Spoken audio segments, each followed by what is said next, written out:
berpengaruh kepada dinamisasi atau revolusi sains dalam SDM.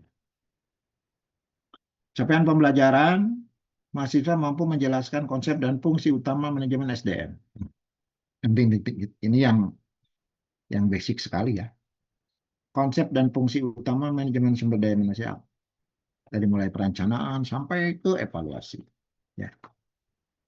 Mahasiswa mampu merancang sistem perencanaan dan rekrutmen SDM secara strategis.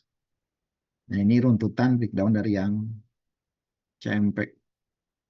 CPMK yang pertama ya.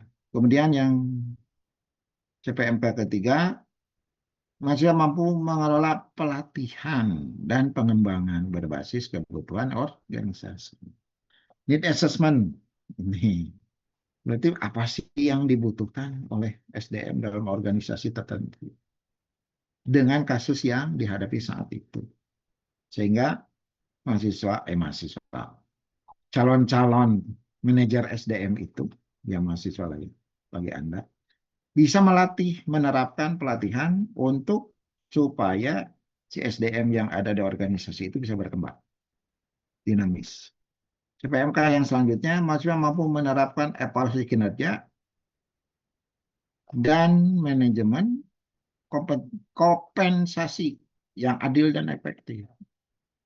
Jadi kompensasi dalam artinya di sini hubungannya nanti dengan penghargaan kepada karyawan, karena karyawan itu mitra ya dalam organisasi supaya apa? Nyaman. Perputaran karyawan itu kalau tinggi gitu itu jelek. Masuk keluarnya karyawan berarti menandakan satu organisasi itu rewardnya kurang bagus. Makanya kompensasi bagi karyawan atau SDM dalam organisasi itu harus adil. Ya. Kemudian CPMK menjelaskan konsep manajemen SDM. Ini lebih spesifik lagi. CPMK yang kedua merancang sistem perencanaan rekrutmen SDM. Nah, ini fungsi-fungsi manajemen sumber daya manusia ya. Kemudian pelatihan dan pengembangan. Ya. Beda antara pelatihan dan pengembangan, bahwa pengembangan itu lebih luas. Kalau pelatihan kan bagian dari pengembangan. Menerapkan evaluasi kinerja dan kompensasi. Nah, seorang manajer SDM itu harus bisa membuat satu metode evaluasi kinerja bawahan atau SDM di organisasi dan bagaimana pemberian kompensasinya. Kembali tadi bahwa karyawan itu harus nyaman, betah, tidak ingin selalu keluar gitu ya. Karena aset itu SDM itu. Semakin bagus asetnya, semakin tinggi kualitas manajemennya. Kualitas SDM maksudnya kualitas SDM orang itu atau SDM sumber daya manusianya itu semakin bagus. Itu harus semakin harus dipertahankan. Karena aset bagi organisasi. Materi perkuliahan. Pengantar manajemen SDM strategi. Ya. Ini ada nanti di sub-sub di dalam buku babonnya. Perencanaan SDM dan rekrutmen. Fungsi-fungsi dari manajemen SDM. Seleksi dan penempatan karyawan. Pelatihan dan pengembangan. Kemudian manajemen kinerja. Bagaimana mengukur, merencanakan, ya, evaluasi tentang kinerja SDM. Kompensasi dan tunjangan. Nah, kembali lagi tadi bahwa karyawan itu ya harus nyaman, harus betah. Kompensasi yang diberikan oleh organisasi itu harus ya layak begitunya. Kemudian tunjangan itu harus diperhatikan. Bagi perusahaan besar itu biasanya lengkap. Tapi bagi perusahaan yang berkembang, tunjangan-tunjangan itu ya jadi istilahnya apa ya dilema gitu. Sementara harus terpenuhi tapi keterbatasan. Tapi memang ke sana tujuannya bahwa semua kebutuhan SDM karyawan itu harus terpenuhi. Supaya hubungan industri dan manajemen konflik. Nah, nanti dalam suatu perusahaan, dalam pelaksanaan manajemen, pasti ada konflik. Ya, baik internal maupun dengan eksternal. Nah, Anda harus berlatih, bisa berpikir atau bisa membuat satu strategi bagaimana menangani konflik, terutama di karyawan. Kemudian kepemimpinan dan motivasi SDM. Kenapa belajar kepemimpinan? Karena memang manajer SDM itu berhubungan dengan pengelolaan orang, pengelolaan bawahan. Kenapa harus belajar motivasi? Karena bagaimana seorang manajer harus bisa menghargai bawahan supaya bisa bersemangat. Memotivasi orang tidak mudah, perlu strategi, ya, perlu metode.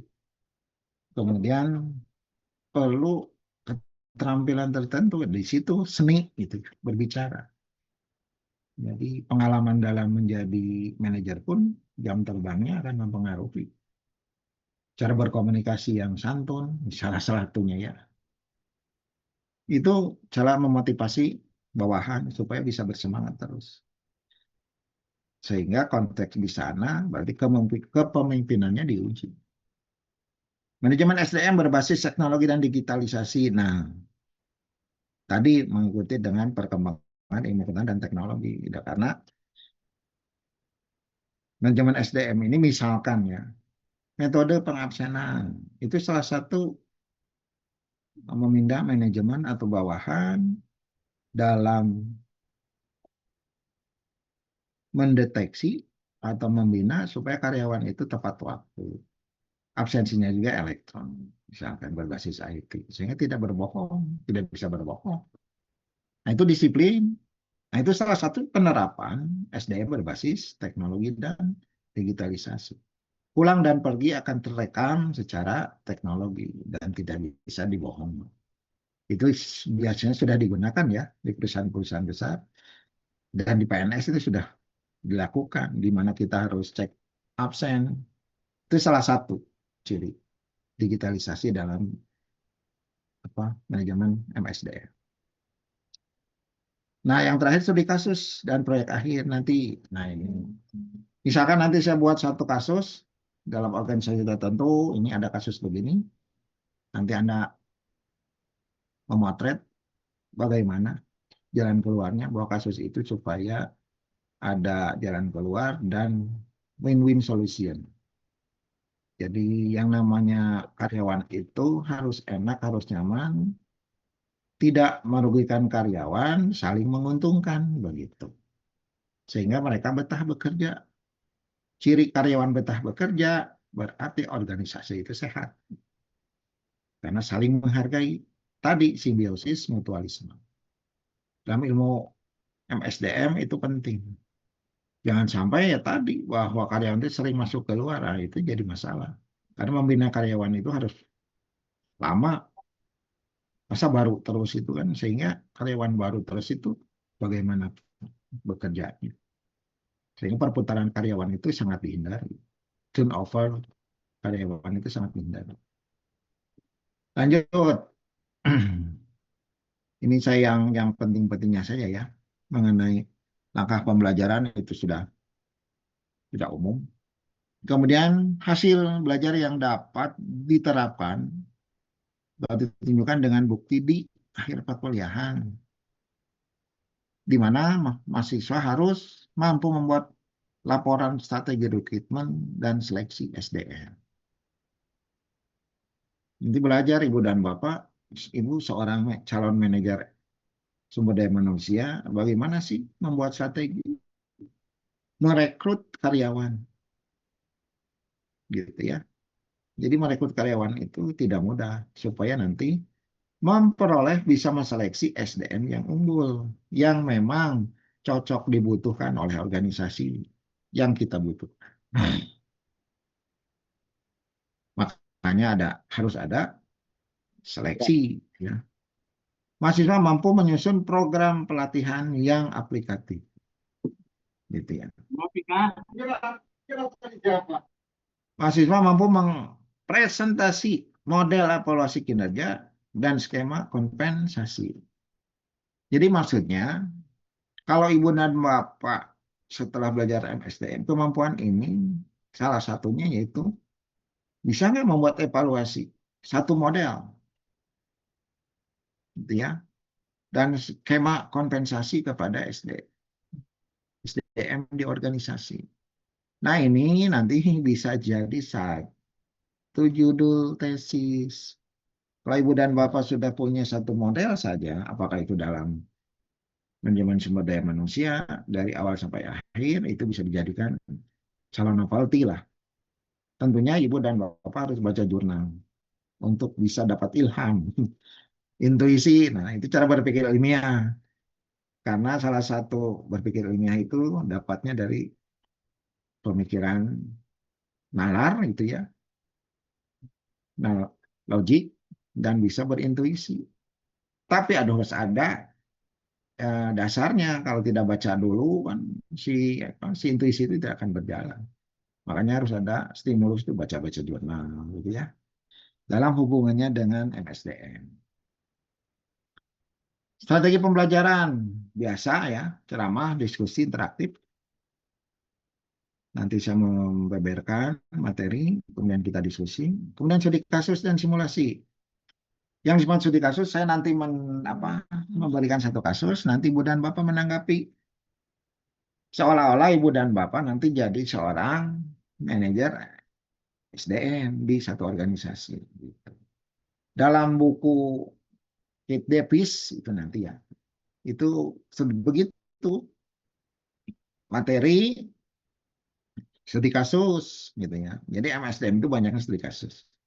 Karena menguji manajemen itu bisa berkreasi, berinovasi untuk melakukan strategi-strategi yang hubungannya dengan mengelola SDM.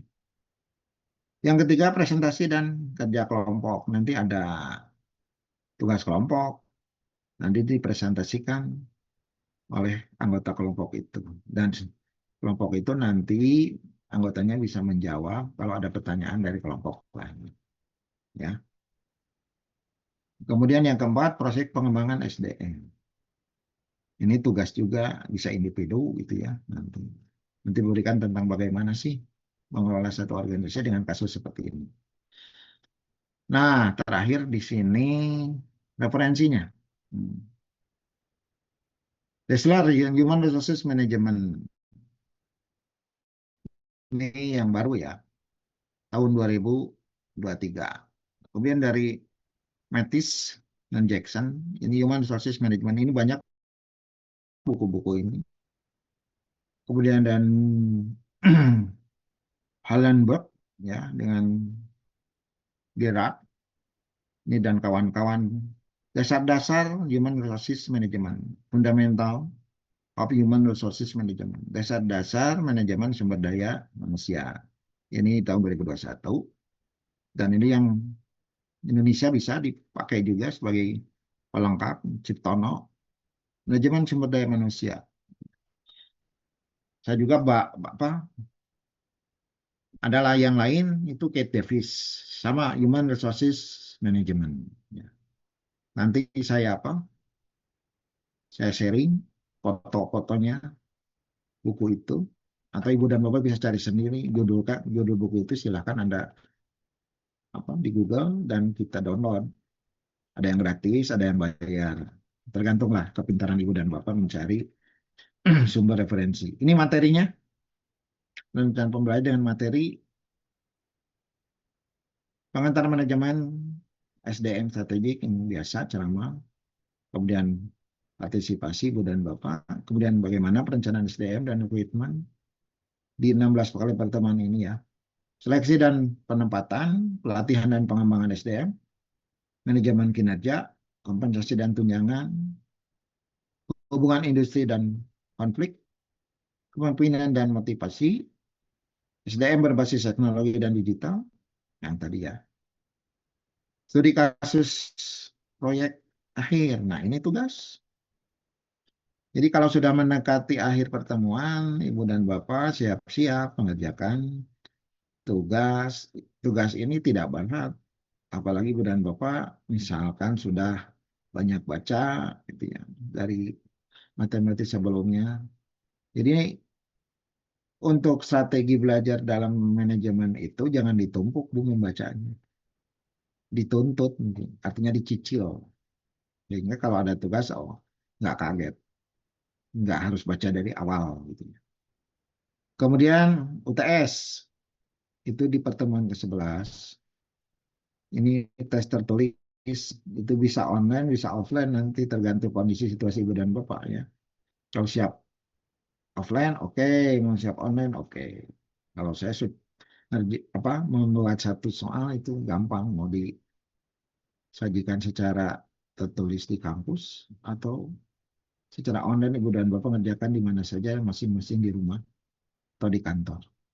Proyek akhir dan penyelesaian materi. Ini bimbingan dan presentasi. Ini hubungannya nanti dengan ya Ibu dan Bapak kalau memang tertarik dari tugas itu nanti akan dijadikan juga judul di tesis, di jurnal. Nah, bisa konsultasi karena ada bimbingan dan bisa mempresentasikan. Jadi manfaatnya setiap mata kuliah dalam proyek akhir dan penyelesaian materi ini Bu Bapak gunakan sebagai kesempatan untuk menjajaki calon-calon judul, apakah itu nanti tesis atau di jurnal. Ya. Ujian akhir sudah biasa itu UAS, tes tertulis. Ya. Nah itu Ibu dan Bapak. Kemudian evaluasi. Nah ini yang tugas terstruktur berdasarkan kurikulum OB ya. Judulnya rencana pengembangan SDM strategis. Langkah-langkahnya. Analisis kebutuhan SDM organisasi ya. Ini nanti kita simulasi. Ibu dan Bapak membuat satu ya istilahnya langkah-langkah yang memang harus dilakukan. Penyusunan rencana rekrutmen dan seleksi SDM. Gitu. Ibu dan Bapak nanti seolah-olah menerapkan manajemen SDM dalam kasus itu. Bagaimana rekrutmennya, seleksinya. Kemudian membuat rancangan program pelatihan dan pengembangan karyawan yang notabene perlu dilakukan dengan kasus yang sesuai dengan kasus tugas tadi. Penyusunan model evaluasi kinerja dan sistem kompensasi. Penyusunan laporan presentasi rencana pengembangan SDM. Begitu. Jadi kualitas laporan dan dan presentasi nanti rencana pengembangan SDM itu akan dilihat. Ya. Yang dilihat indikator untuk evaluasi ketepatan analisis kebutuhan SDM. Jadi maksudnya dengan adanya kasus dalam organisasi itu, apakah analisis kebutuhannya tepat? Tajam Ibu dan Bapak melihat, oh ini yang diperlukan ya dengan kondisi seperti ini. Nah itu. Kemudian kreativitas dan kelengkapan program pelatihan itu dituntut. Bagaimana membuat satu pelatihan untuk mengcover kebutuhan karyawan. Kualitas model evaluasi dan kompensasi. Jadi model evaluasinya yang gimana dan kompensasinya yang bagaimana itu perlu dinilai.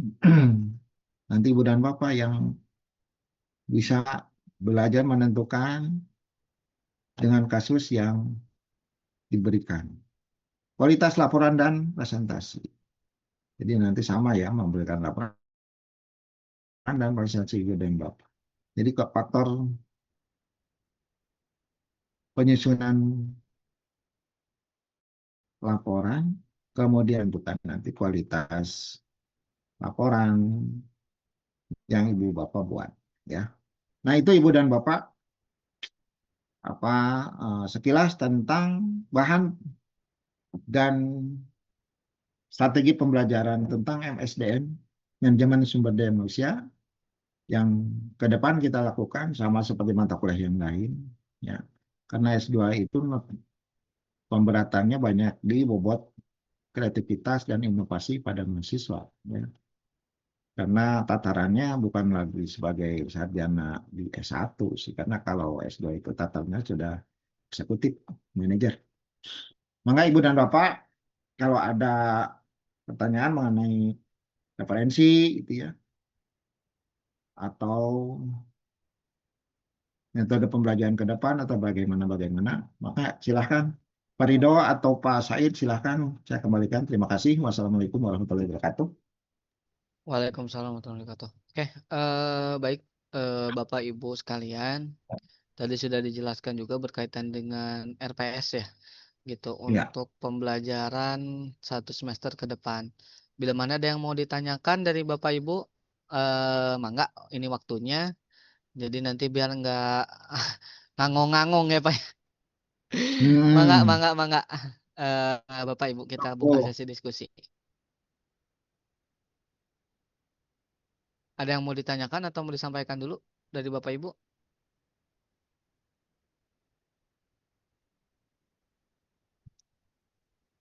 Pak Didit biasanya nih atau Pak Said nih biasanya ada yang mau ditanyain dulu atau mau disampaikan?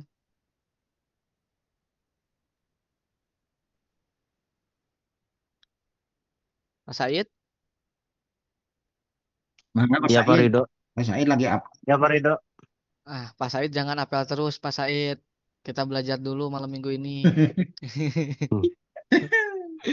Ya mungkin mangga Bapak Ibu ada yang mau ditanyakan atau mau disampaikan silakan. Atau sudah cukup Jangan jelas? berpikir tugas itu berat, Bu.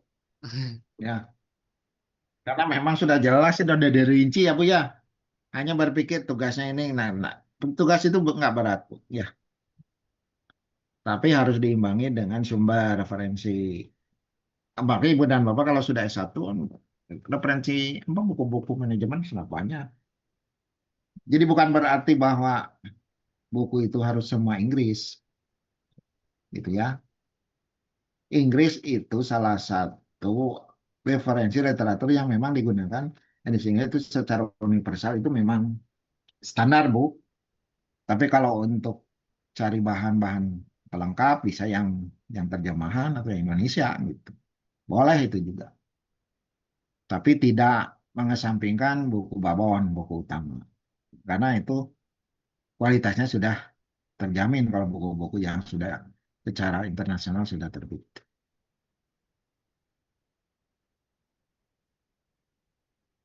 Masih ada Tidak ada? dari teman-teman? Kalau nggak ada, mungkin dari Pak Joko ada yang mau disampaikan Pak?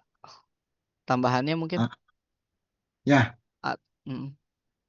jadi gini, untuk metode apa ya nanti perkuliahan ke depan ya. Ini karena memang ketentuan loh ini ya. Jadi kita tidak bisa terus-terusan online atau 100% online. Itu harus ada offline-nya ya. Nah, nanti kita bertemu secara offline maupun nanti dengan dosen yang lain ya, dengan Pak Ari atau Bu Leli atau Pak Dede dari Uniku ini harus ada ada offline-nya.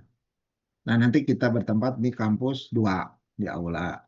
Nyaman kok Ibu dan Bapak dekat dengan kota itu ya. Ruangnya ber-AC dan sebagainya itu harus saya representatif. Nah, itu diperlukan ya. Satu untuk silaturahim ya, sesama mahasiswa magister. Dua, efektivitas penyampaian materi ya. Kalau secara langsung itu lebih efektif, komunikasinya lebih lancar. Jadi jangan jong-jong istilah Sunda itu ya. Jangan terlena bahwa dengan online itu lebih nyaman gitu ya, atau lebih rileks. Iya sih, karena memang kita berada di luar dengan waktu yang fleksibel. Tapi tidak, istilahnya tidak perbolehkan harus online terus. Begitu Pak Ridho, Pak Said, Ya, baik Pak. mangga. Oke, kalau memang tidak ada yang ditanyakan atau dirasa cukup, Oh ya, mungkin sedikit Pak Rido. mangga Mangga. Pak, mangga. Bon, bon. Pak Pak Joko, Ari, Bakun, Pak Ari. ini Udah, saya udah. ikut selalu Pak Joko mendampingi. Aduh, jelasin. ya. Walaupun misalkan mungkin beberapa saat yang akan datang, insya Allah mungkin ada konsen dengan yang lain. Karena ini masih ada peluang aja mungkin bareng-bareng Pak Joko. Tapi Mm-mm. mudah-mudahan masih terus bisa bareng Pak Joko. Ya, Ya, ini Pak Joko, pesan buat teman-teman khususnya Pak Said, mohon juga untuk dimotivasi ya teman-teman yang memang untuk menghadiri kuliah gitu kan. Tolong nanti mm, dari hasil pertemuan di sesi 1 dievaluasi ya bareng-bareng nanti sama saya dan Pak Joko supaya mahasiswa kita ada sekitar 44 orang. Hanya setiap hadir itu ada hanya setengahnya Pak Joko gitu. Itu yang memang harus kita jadikan patokan ya, bagaimana nih ke depan teman-teman yang lain gitu ya supaya jangan sampai nanti hadirnya juga mungkin disesuaikan ya. Tadi pagi ataupun siang tadi saya sekitar yang hadir itu sekitar 36 ya, 6 orang. Mungkin sekarang 26, mohon maaf. Sekarang yang hadir mungkin hanya 22 orang gitu ya. Dua dikurangin Pak Joko jadi cuma 21 orang.